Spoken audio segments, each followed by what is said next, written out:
Hello friends, बरायबाय Bodo Gr.4 official YouTube channel आसा खालामो बयबो नोंथांमोना मोजां दङ दा BTC साख्रि एप्लाइ खालामनो गोबां प्रब्लेम मोनदों बेनो जाबाय अफलाइन खालामनायाव चालान दानथारनांगोन ना IPO हरबाबो जागोन जुदि चालान दानाबा मा अपसन दङ बेनि सायाव डिटेल्स लाना फैदों मानोना नोंथांमोना गोबां कमेन्ट्स खालामदों क'क्राझार थांनो बादोंबा थांनो हाया होननानै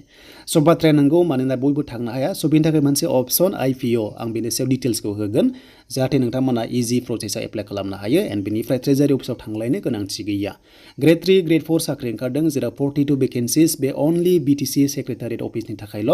आरो जेब्ला गासैबो डिपार्टमेन्टआव फैगोन अब्ला पस्टआ 1000नि खाथियाव थानायनि चान्सेसआ दङ जियानो जा नोंथांमोननि थाखाय आपडेट लाबोदों बे जाबाय नोंथांमोननि एप्लाइ प्रसेस अफलाइन हिसाबै स्टेन्डार्ड फर्मआव फिलआप खालामनांगौ नालाय दा Gr.3 आव फार्स्टआव एग्जाम एन्ड बेनिफ्राय अरेल टेस्ट जागोन आरो Gr.4 आव खालि अरेल टेस्टल' जागोन बेयाव पास जाबानो नोंथांमोननि साख्रि बेनो जाबाय BTC सेक्रेटारियेट अफिसाव लाइफ टाइम नोंथांमोना साख्रि मावनो मोनगोन देन गोबाव खालामा जों थांनि अफिसियेल वेबसाइटआव बेनिफ्राय चेनेलाव गोदानै फैनायफ्रा साबस्क्राइब खालामनानै लानो हागोन Bodo Gr.4 YouTube चेनेलाव फाइनाली जों फैबाय अफिसियेल वेबसाइटआव एन्ड बे वेबसाइटआ डिसक्रिप्शनाव दङ bodoland.gov.in देन बेयाव फैनाय लोगो लोगो लेटेस्ट आपडेट्सआव नायनो हागोन 2 एप्रिलनि आपडेट बेयाव खनसे क्लिक खालामदो एन्ड बेनिफ्राय बे डाउनल'डआव थुनाय लोगो लोगो नोंथांमोना अफिसियेल नटिफिकेसन नायनो हागोन खायसेनि फनाव गेवा जुदि गेवाब्ला नोंथांमोना ब्राउजाराव थांनानै लिंकआव थांबानो जाबाय अब्लानो गेवगोन दा बे जाबाय अफिसियेल नटिफिकेसन पस्टआ गासै 42 Gr.3 आवहाय गासै 20 फार्स्टआव दङ जेरावनोखि नोंथांमोना डिग्री पास खालामनांगोन 1 इयार कम्पिउटार सार्टिफिकेट नांथारगोन 6 मान्थ सोलिया 18 निफ्राय 45 इयार्स एसटीआ नर्मेलाव 40 इयार्स एन्ड बेनिफ्राय स्टेनोग्राफारावहाय गासै 12 दङ बेयावबो सेम क्वालिफिकेशन एन्ड बेनिफ्राय बैसो सेम एन्ड Gr.4 आव नायोबा 10 वेकेन्सिस दङ बेयाव मिनिमाम 10 पास नाथाय मेक्सिमाम जि दङ नोंथांमोना खालामनो हागोन आरो सासे केन्डिडेटआ नोंथांमोना गोसोबादि मोनथामबो पस्टआव एप्लाइ खालामनो हागोन बे नोंनि सायाव सोनारबाय एक्सट्रा नोंथांमोना 100 पेमेन्ट दाननांगोन अके बे जाबाय नोंथांमोनाहाय अफलाइन हिसाबै दा नोंथांमोना स्टेन्डार्ड फर्मआवसो फिलआप खालामनानै बेखौ हरनांगोन स्टेन्डार्ड फर्मआ जायखिजाया गुगोलनिफ्राय डाउनलड खालामनो हागोन प्रिन्ट खालामनानै नोंथांमोना गासैबो जेरक्स कपि खालामनानै गावनि सेल्फ एटेस्टेड होना हरबानो जाबाय जाहाथे नोंथांमोना सापर्टिं डकुमेन्ट्सआव हरफायो रिजेक्ट जायै बायदि एन्ड बेनिफ्राय अनलि BTC रेसिडेन्स बे पस्टआव इलिजिबल बेनिफ्राय दानिया चालान दाननो नोंथांमोना थांनांगोन क'क्राझार ट्रेजारि अफिसाव अनलि बे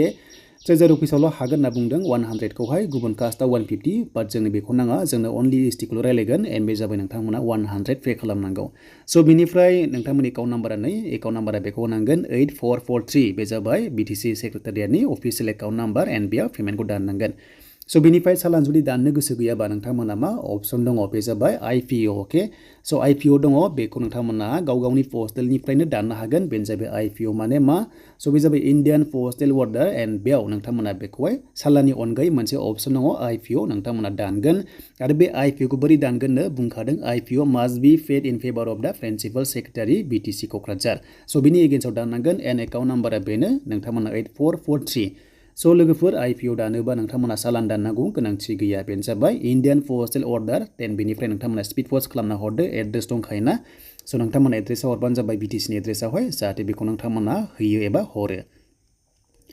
देन बोरै हरो स्टेन्डार्ड फर्मआव फिलआप खालामनानै गासैबो डकुमेन्ट्सखौ जेरक्स कपि खालामनांगोन गांनै फट' कपिस हरनांगोन बेनिफ्राय PRC नांलाया STफ्रा कास्ट सार्टिफिकेटआनो जाखागोन बाखि गुबुन कास्टआ PRC नांगोन